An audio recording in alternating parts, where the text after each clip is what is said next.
onto this Torah. So what I'm going to do is I'm going to talk a little bit about the Torah, some practical things.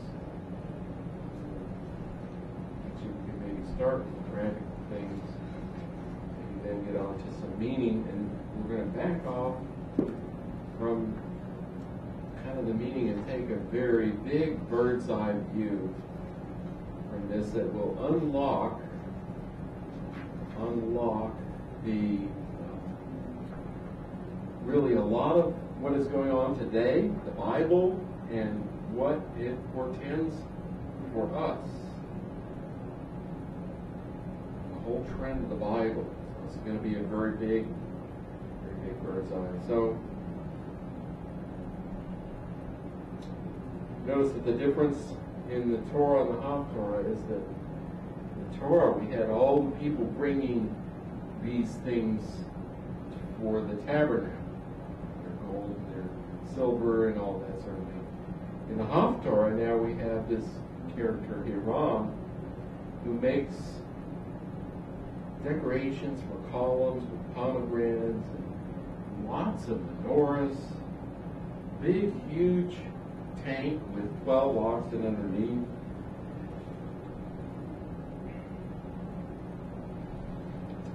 And so there's a creation in actually the Haftorah of more implements than are actually needed. So in the tabernacle there was only one menorah, but it appears there are many, many menorahs in the Solomonic temple.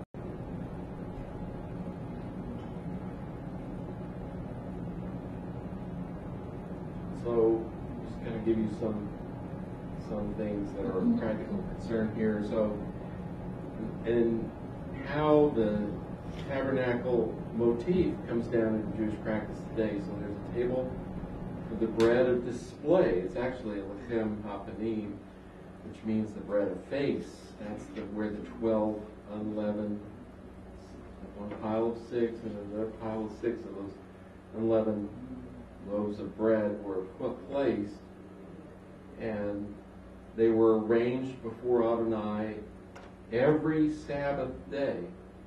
They belonged to Aaron and his sons.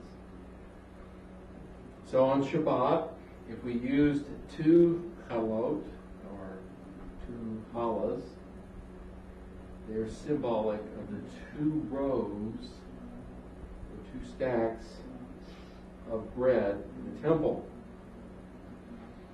The ritual hand washing before the meal recalls the ancient practice of the temple priests to go over to the laver and wash their hands and feet there. So one big contrast, though, between the Torah and the Haftorah is now we have foreigners who are working on the temple. And this is a common practice in the Middle East. As a matter of fact, the Hittite king hired an Egyptian artist to build his palace. And it was quite common for kings and royalty to get skilled artisans from other countries to come over to help them if they were building palaces, temples, and these types of things. So this is a common practice.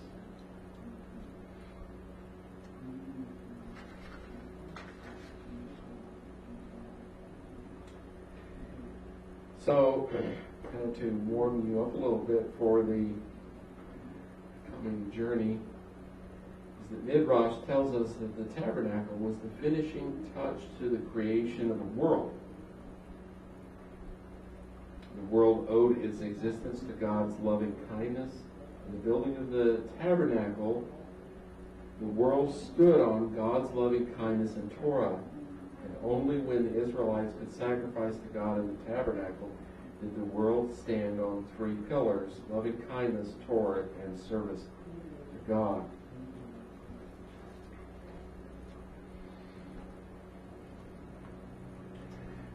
So why should we continue to read about the tabernacle and the temple today? Does it have any meaning for us? If we look into Jewish literature, we find that the temple built by Hiram stands large in the collective Jewish memory. In other words, the Talmud spends a great deal of time going over the services in the temple. And there were hundreds of years after the temple was destroyed. And Talmud almost acts as if the temple is still standing. Well, it will one day. So, Again. it has not left the Jewish memory at all. It still is figurative of, even the Ner Tamid is a reminder of the menorah in the holy place. So it's still present with us today.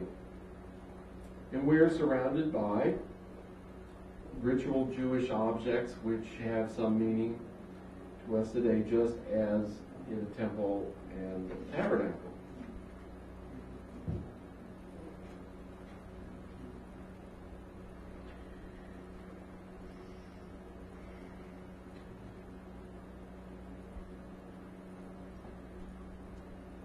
So there are some clues in the Haftorah about this division of labor that went on, because Hiram did work for King Solomon on the house of the Lord, but Solomon himself, with divine wisdom, made the furnishings in the house of the Lord. So we see in the construction of the temple, we begin to see these courts and their relative sanctity. So that begins to give us pictures of degrees of sanctity and the value of the metals that's used. So bronze is on the outside, gold is on the inside, also is another way. But really, what the reason that this is given is because it's the reason that the Scripture takes such a long ordeal going over all this stuff. It's giving a full picture, and we didn't read the whole thing, of a spectacular opulence, a home for God on earth. So if you were to set out and try to design a temple for God, what would you put in it? And how beautiful would it look? So the thought in the Bible is that it really should be glorious and magnificent, awesome structure. And the psalmist says in Psalm 27:4, "One thing I ask of the Lord, only do I seek, to live in the house of the Lord all my days, to gaze upon the beauty of the Lord and frequent his temple." So the pilgrims rejoiced at the thought of ascending to the temple in Jerusalem, and the pious yearned for its glories and spiritual benefits.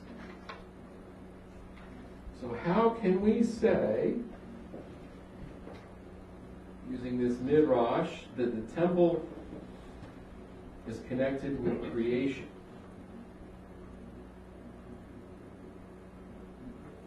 Does anybody want to venture a guess? I'll give you one hint. So, isn't it the physical location on Mount Moriah that's the navel of the world, where God did His creating the earth? Well, I don't recall anything about God creating the earth from there, but it is the rock of Abraham's sacrifice. It's considered to be the place, the home of Abraham's sacrifice. I will say that ancient people sometimes venerated rocks as the symbol of creation. let's just take one aspect. So this, we have a better picture here in the tabernacle, but in the temple, it was so big that they had to have 12 oxen underneath it to support it. But right here, we have a large body of water.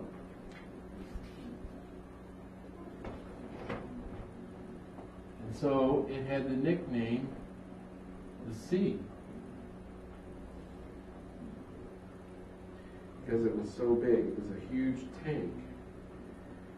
It represented, through Midrash, it represented the waters of the sea. The curtains that were between the Holy of Holies and the holy place had images on them of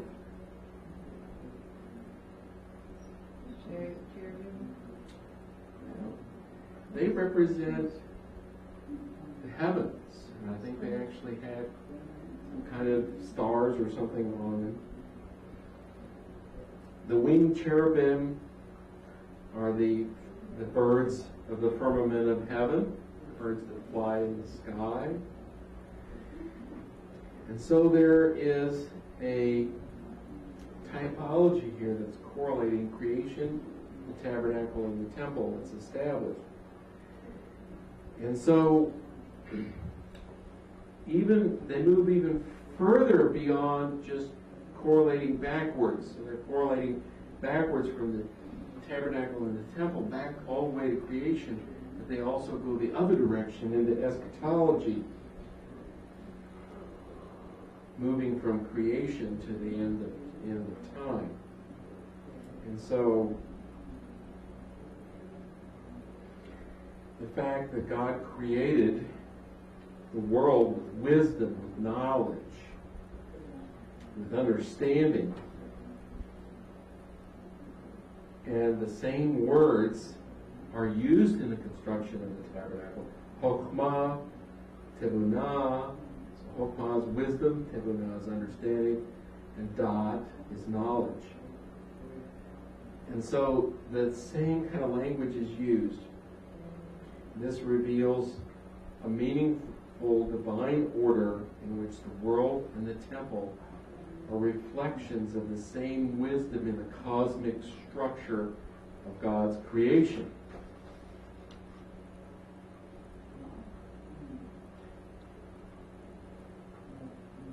So the eschatology is, because we've now made connections between creation, the tabernacle, and the temple, and so forth, anticipation of another temple being built. And that's the eschatology.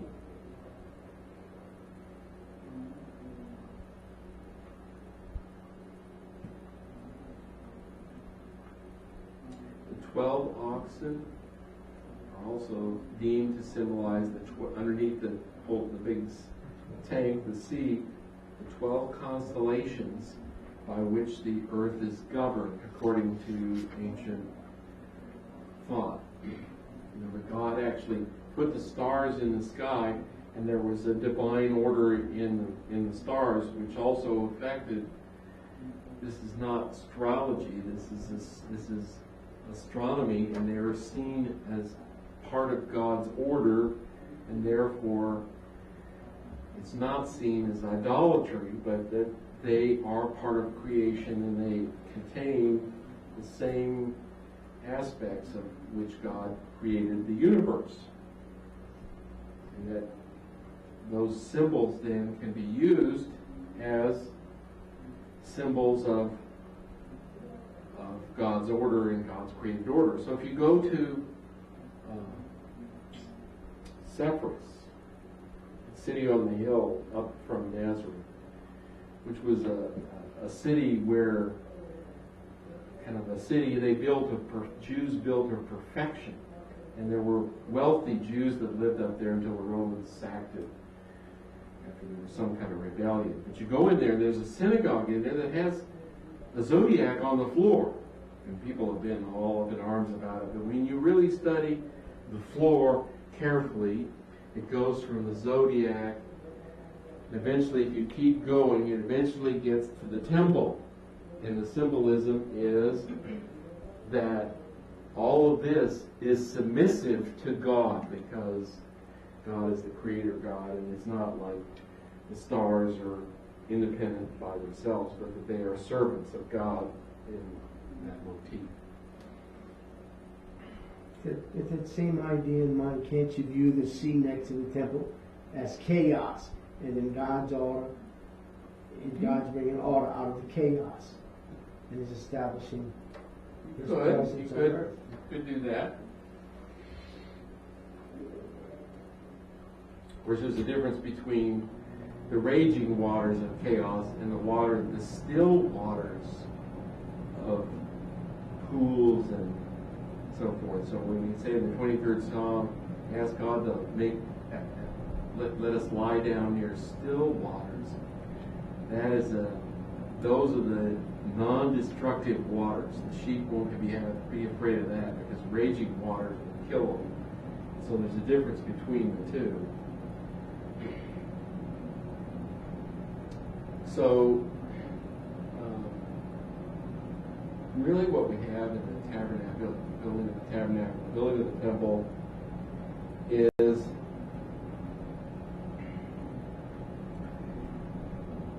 something very important. It takes up 13 chapters in the Torah, from Exodus 25 to 31 and 35 to 40. It takes up those 13 chapters are devoted to the tabernacle. This comprises nearly 1/3 of the book of Exodus. So we have, the theophany, the appearance of God on Sinai, the Torah portion, Yitro. And in some ways, if we were to measure then the number of verses associated with that, the number of verses here, Sinai would be smaller, much smaller than the tabernacle. What does that tell you about the comparison of the two?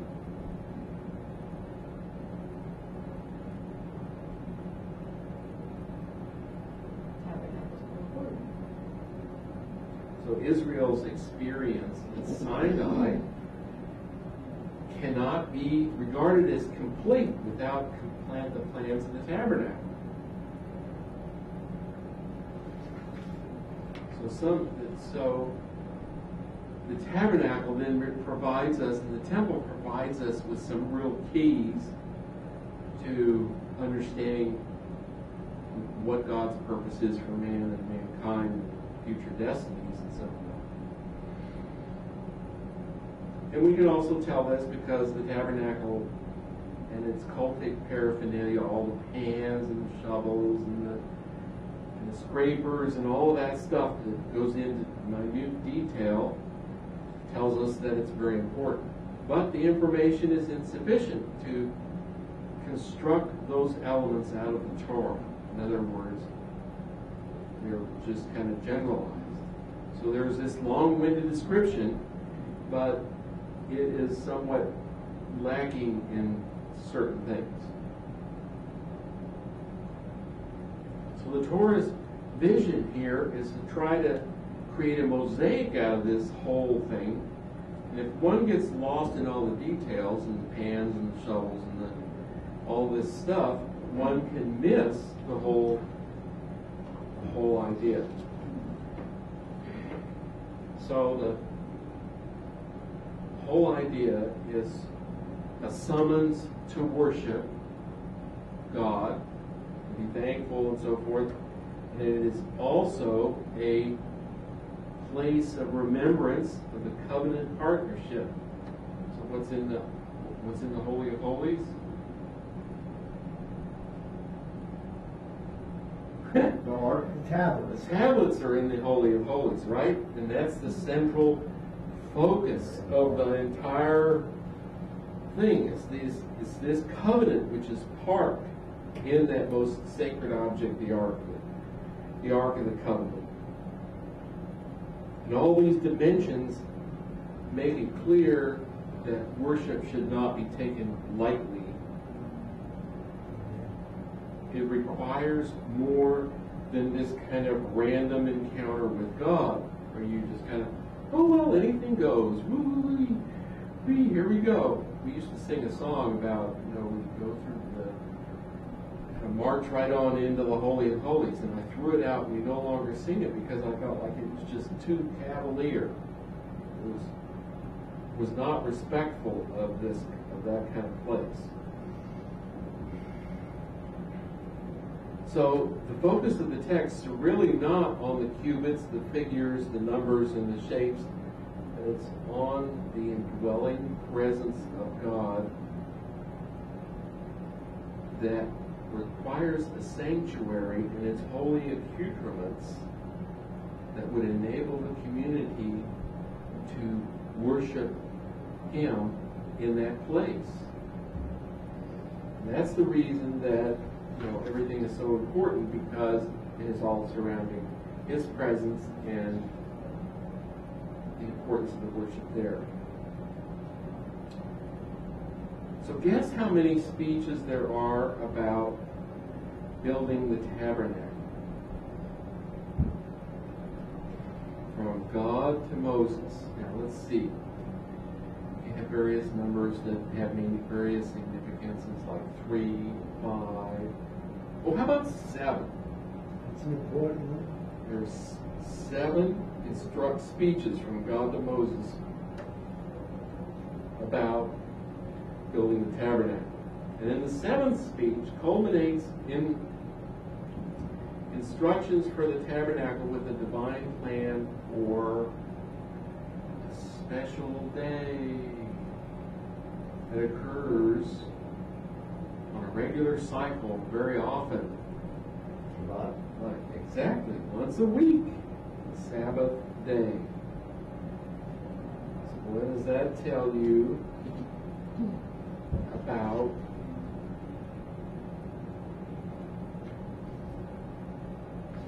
what is hidden within the tabernacle of the temple? The Sabbath day must be the most important aspect of that whole thing.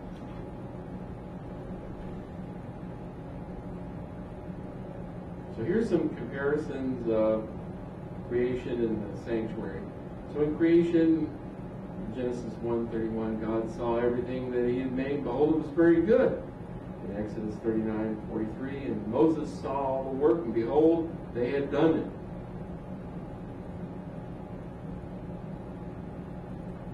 In Genesis it says, thus the heavens and the earth were finished. In Exodus it says, thus all the work of the tabernacle of the tent of meeting was finished.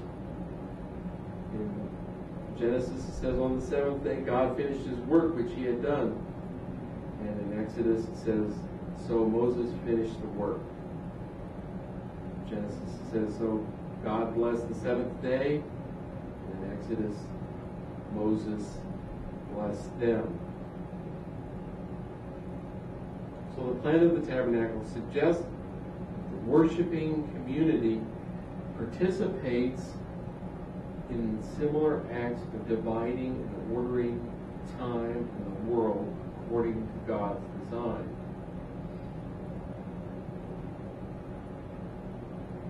So, passing through all these different courts, one encounters increasing holiness, and every aspect of the passage is carefully ordered.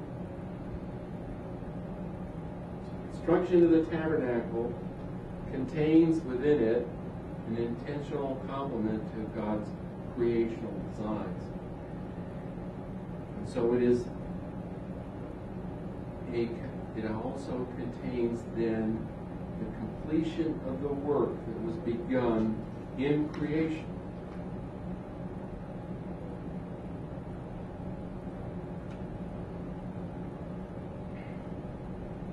So the parallels between creation and the tabernacle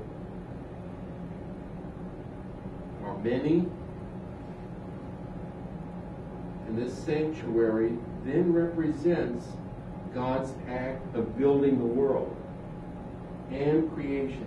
It contains within it the order and the description of what is a distinction between what is holy and common. And that is what is preserved through the temple.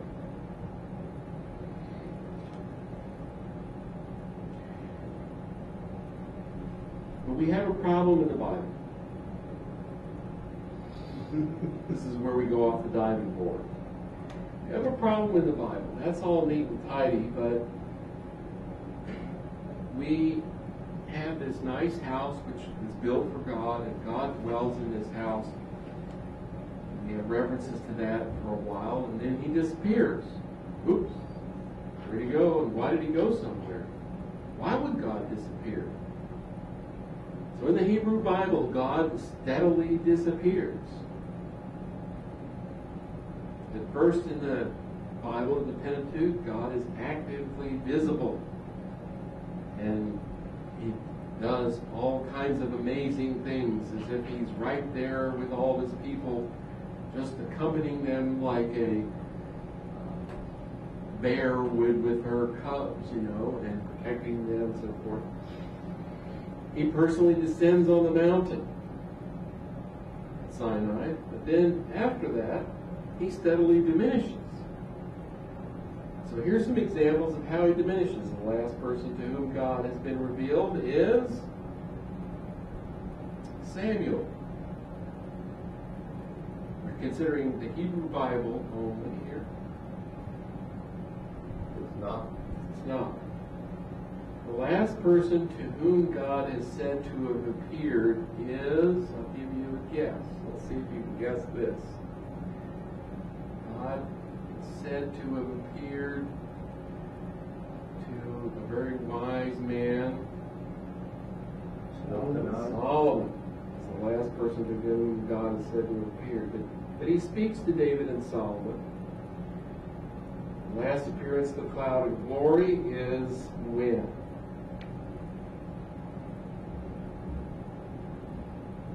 Ezekiel. No. When Solomon dedicates the temple in 1 Kings chapter 8. That's the last appearance of that. The last public miracle is our Is that the Shekinah? Yes. And that's the way later Judaism describes that as the presence of God. They put this female term on it, abiding presence, kind of meaning comforting side of God that dwells with his people. But the cloud and glory are more than that, because the Shekinah is considered to continue to dwell with God's people, but the cloud and glory don't. The cloud and glory contain the magnificent, the majesty of God, kind of the kingly attributes of the powerful, the mighty king who is not to be messed with. So the last public miracle is, I gave you the hint, this last week's Torah portion. Mount Carmel? Off-Torah portion. Mount Carmel? Mount Carmel, Elijah at Mount Carmel. The last appearance of an angel is with the same person, Elijah. There's reports of angels acting on earth in Isaiah and Hezekiah, but they don't really appear. The last visible representation of the divine presence is the temple, which was destroyed by the Babylonians. Of course, Ezekiel has a vision in his prophecy about God's presence leaving the temple before it's destroyed. So then we wind up in the last books of the Hebrew Bible in a post-revelational world, and the book of Esther represents that. And we see dramatic change now. God is not mentioned at all in the book. And the people take responsibility for themselves and declare a holiday themselves, which is a holiday of Plural. Urim. Oh. So there are no more angels, there's no more cloud and glory, no more miracles, no public visible signs or sounds of God's presence. So why does God gradually disappear from the world, leaving her creation to cope with itself? Anybody want to give a potential answer of why God would leave?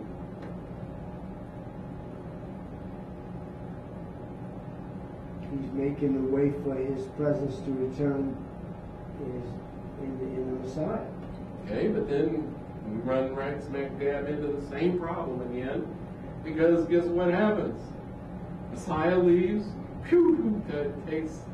takes off. Seems like it might have been the purpose was to lead them to their land that he wanted them to possess, and then to, they were there. They had a temple, so what more was he going to do? He wasn't going to lead them anywhere else. And their own sins trying to chase them away. Why would he? It said it sins. Then we have other examples where people's sins seem to be no problem for God. That isn't really a barrier for him. The Israelites broke the covenant. They chased after other gods. Yeah, well then he kicked them out of the land and sent them over there to Babylon for a while, and then eventually let some of them came back. One could conclude that this hiddenness is part of God's plan. That the divine hiddenness is actually encoded in creation itself, part of God's intentional design for divine human relations. So I will give you an example. What does a parent do with a child when it's young? Hovers over the child, nurses it, takes care of it, right? Eventually the child can walk, gives it a little more space, lets it out in the yard, whatever. And eventually the child goes off to school, away from the parent, and in some year, the parent actually, if they don't do this, then they're bad parents, actually, if they don't encourage the child to go off on its own. Right?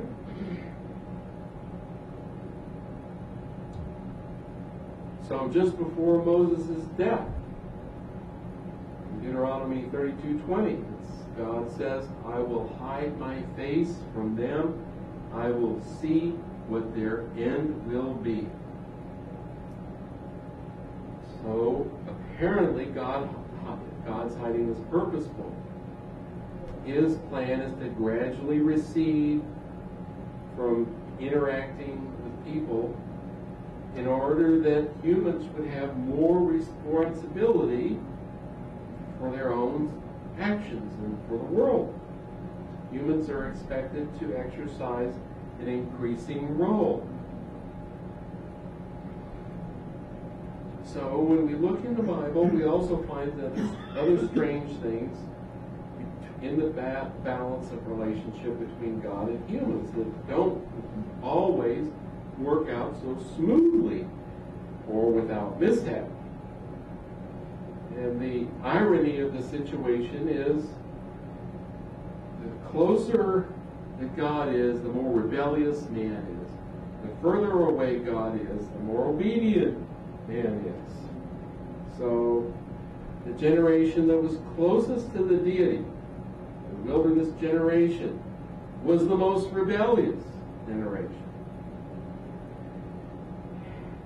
When the deity and God is most hidden, the time of Ezra, Nehemiah, and Esther, people behave pretty well.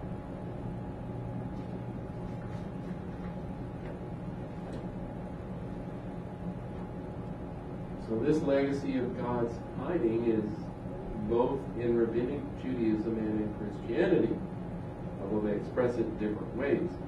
Rabbinic Judaism looks to the oral teachings of the rabbis and the Talmud as the vital link to God. The teachings of the rabbis were considered to be authoritative, and what they were attempting to do was to construct a religion focused on the divinely prescribed way of life. Focus on how should we live then. Question that Christian theologian Francis Schaeffer, I was going to say Francis Schaeffer, entitled a whole book, How Then Should We Live? So Christians go through this whole theological wandering and finally come up with a practical question. The rabbis say, let's avoid those theological wanderings, let's get down to the practical thing.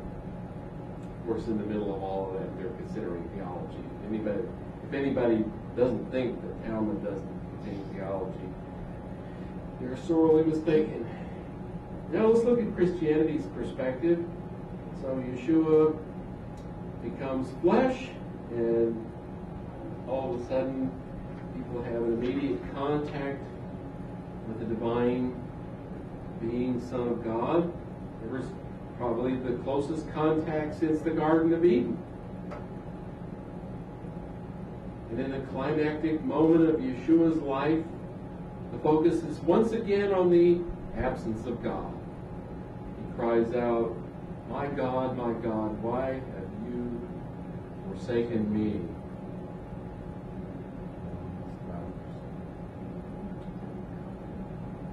From Psalm 22, it invokes a profound understanding of divine abandonment. So then, Christianity turns towards resurrection of Yeshua and focuses on a life after death. So the common question today in Christianity is, what question? How are you living your life today? Are you a righteous person? Is that what they ask? Where will you spend eternity? Where will you spend eternity? That's the ultimate question that's asked. Well, you hear that, but there's also a focus on, with a lot of Christians, that kind of gets forgotten, is that they do focus on what Yeshua said, which is that I leave the Comforter with you. And they focus on serving their fellow man. There's a lot of Christians that focus on that and don't focus so much on eternity. They focus on using the gift Yeshua left, the Comforter, to serve their fellow. Outside the U.S., that's true. And Christians outside the U.S. come to the U.S. and they look at religion here, Christianity here in the U.S., and they see it on TV and they go, what is that? So you'll find the service of God actually before this, our time really, the emphasis on was being a servant of God. And certainly ethics played a part of it. There's been some, I think, a little bit too much emphasis placed on this more modern concept of where will you be in eternity? That was the first question I was asked when I attended a Protestant church when I first moved out of the country, out of the Bible country.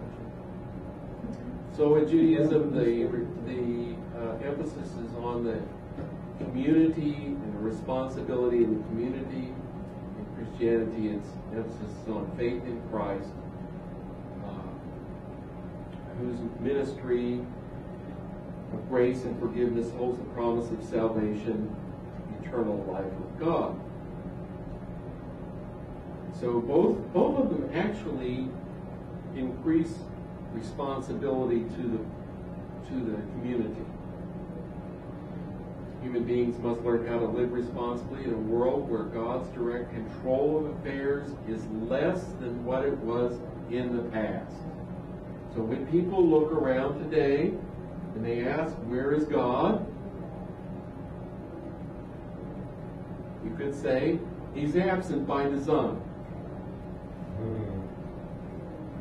Shocking. All shocking. Now you're going to have whiplash tomorrow morning, I'm going to tell you, because where we're going today and where we are tomorrow are two different places.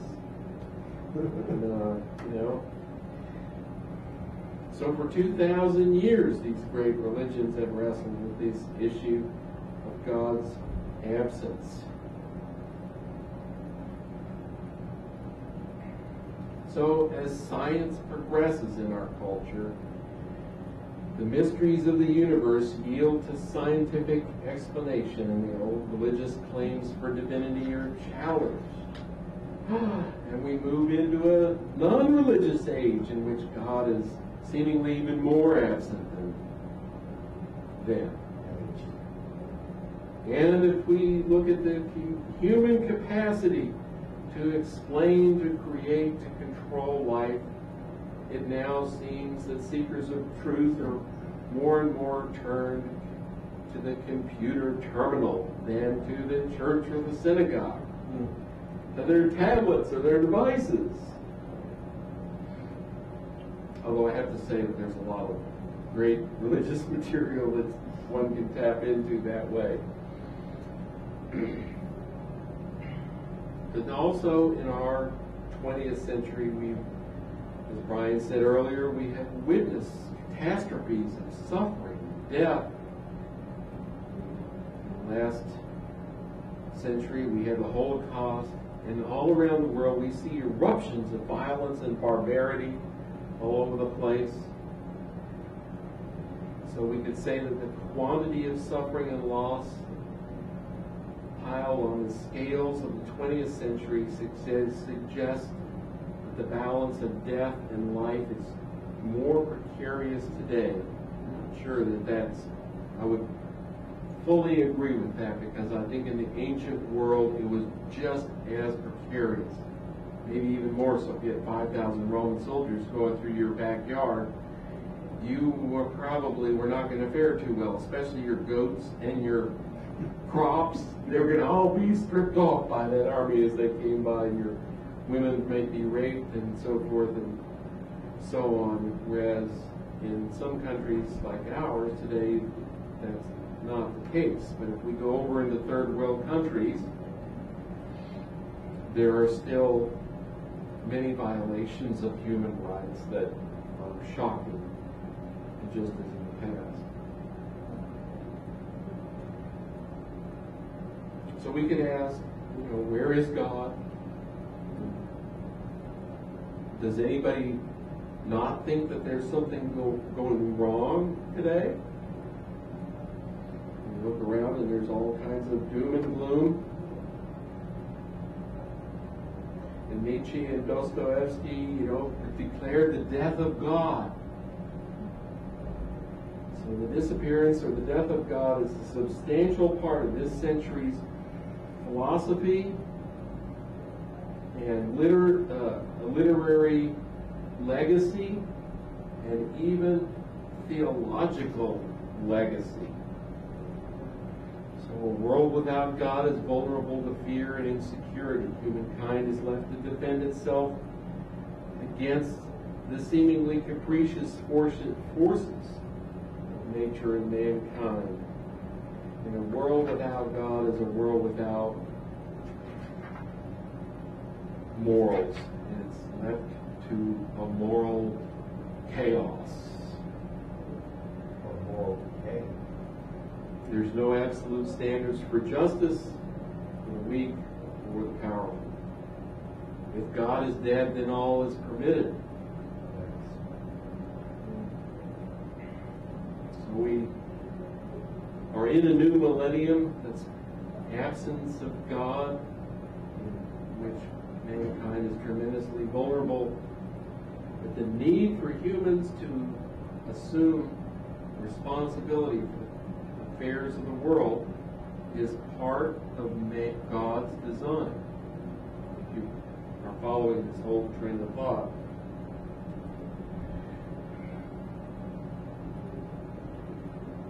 In such a world, the creature should not look to the Creator to solve every problem through divine intervention.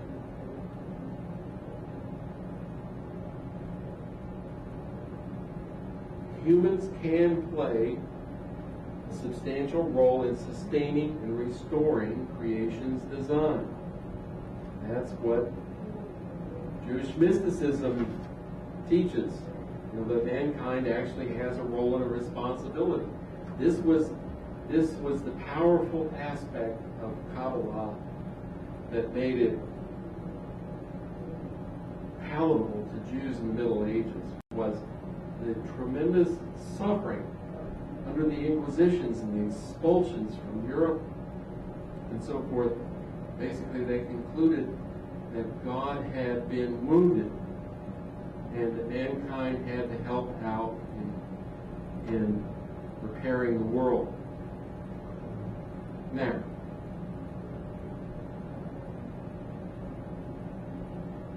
if we look at Yeshua, we can certainly say that the Divine Son was wounded.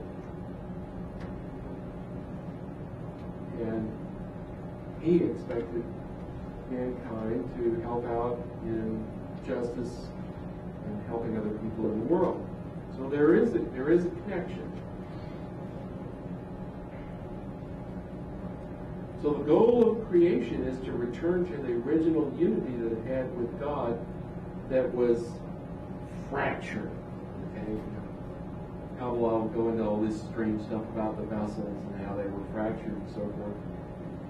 You could look at the Bible and say that the relationship with God was fractured in the garden, and so it never has been the same since. And all of Judaism actually is looking to return to that state of oneness with God. The mending of the universe, tikkun olam, the restoring, restitution. So the modern world, while it turns more and more to science, is actually preparing a way for a new era to emerge. And the new era is one in which possibility of a reunion between the cosmos and its originating source is going to be embraced. So as one explores the mysteries of the universe, the Big Bang and all of this stuff, one eventually encounters the mysteries of the universe and should come to some kind of conclusion that there must be a creator somewhere here, because this all couldn't have happened without that, because the people of the Big Bang have calculated the size of the original particle. They've gotten all their equations together and smushed all the matter down, and they got it to the original size. Guess what the size of the original thing was that the universe came out of? Smaller than the head of a needle. Proton. Well, it's hidden there. And their equations are probably wrong somewhere, maybe smaller than that, maybe it's about. Who knows? And anyway, it's a very small thing. Little proton. What's the name of that again? God Forgot half the. Boson Higgs. Boson, yes. Boson. Boson Higgs particle. So there's a possibility of this reunion, and maybe this path that we're on that's taking us around the long way doesn't seem to be the short way. And as Ken Boa says, Ken Boa is a Rhodes Scholar, that is a very influential believer in Yeshua, and he says that all these scientists are crawling up this mountain, making these hard discoveries, and they crawl up and get up on top of the mountain, and they discover the theologians are already sitting there. Just like a guru up on top of the mountain. So God's creational design is preserved in the Torah's vision of the tabernacle and the temple.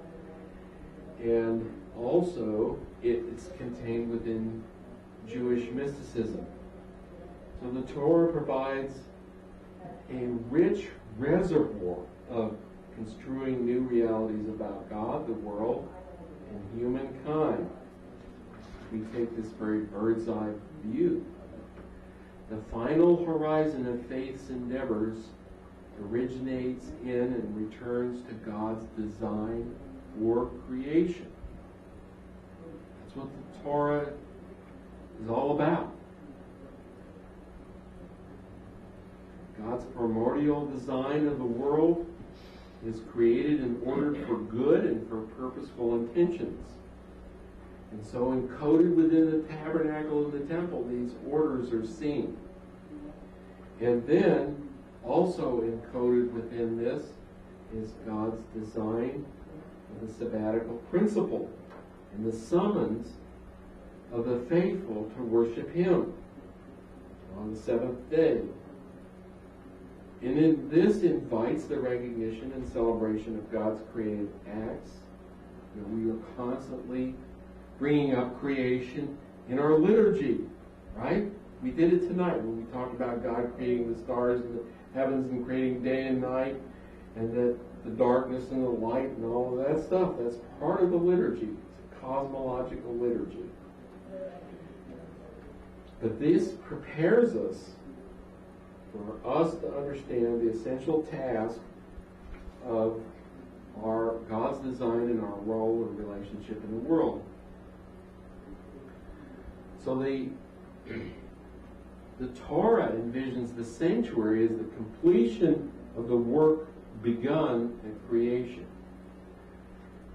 The sanctuary is the one place where God's primordial design for the cosmos may attain visible, concrete, and effective representation. In the design are also designs for priesthood, for the holy days, and one of those is the seventh month, the Day of Atonement, where the blood purges the sanctuary and prepares the world for the indwelling presence of holy God. Leviticus 16. But it goes beyond that.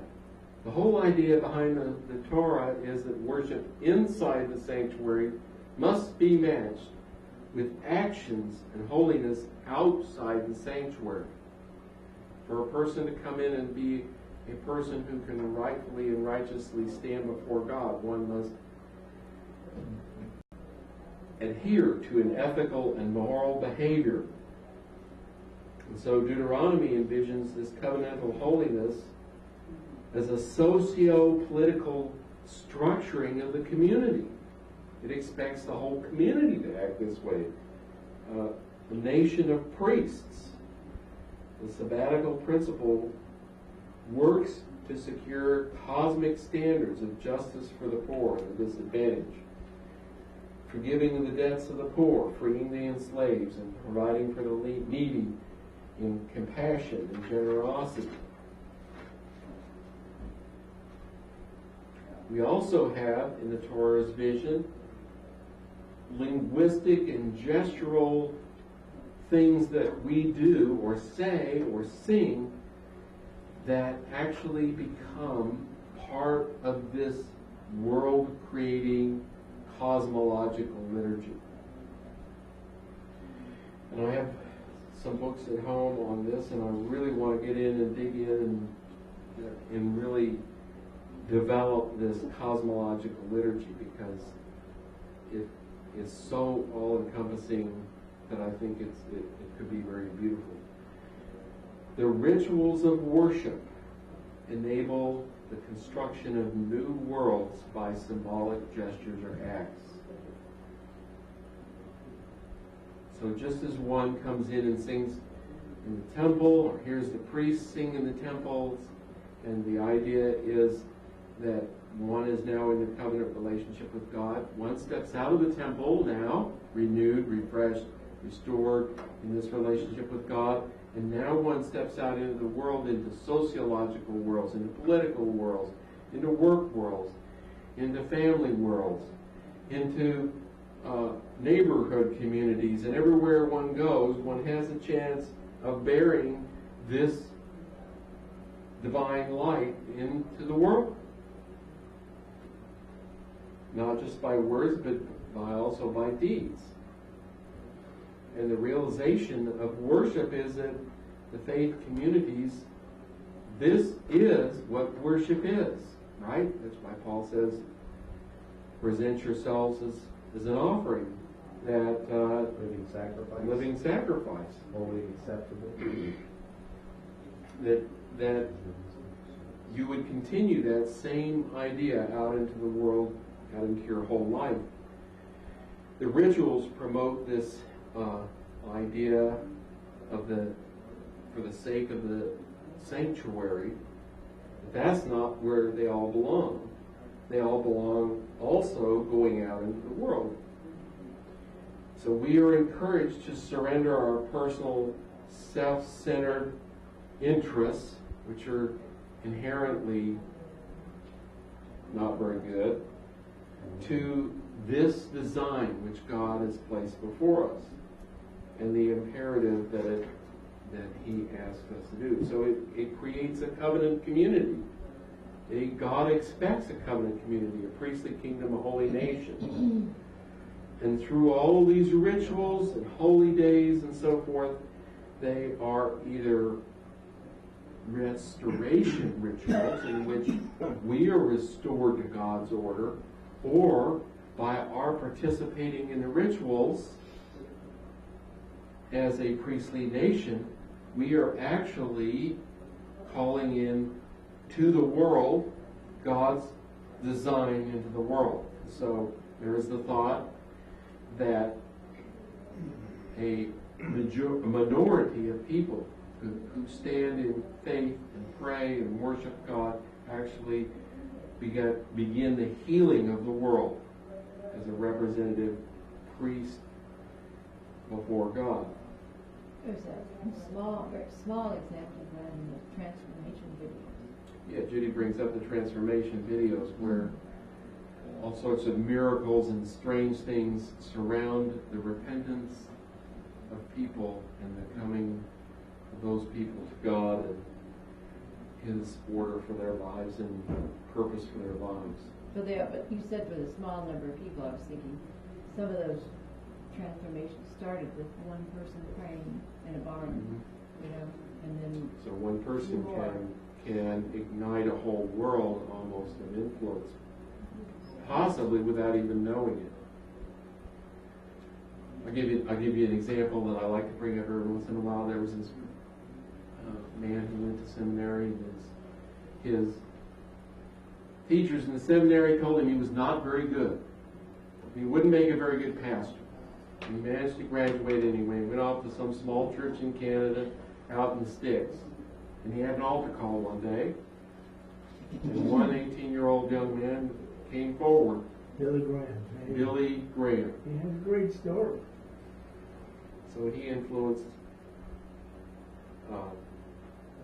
untold millions of people. Who knows how many people Billy Graham has influenced. So the rituals of the temple and the tabernacle contain the truth about God's design for the world.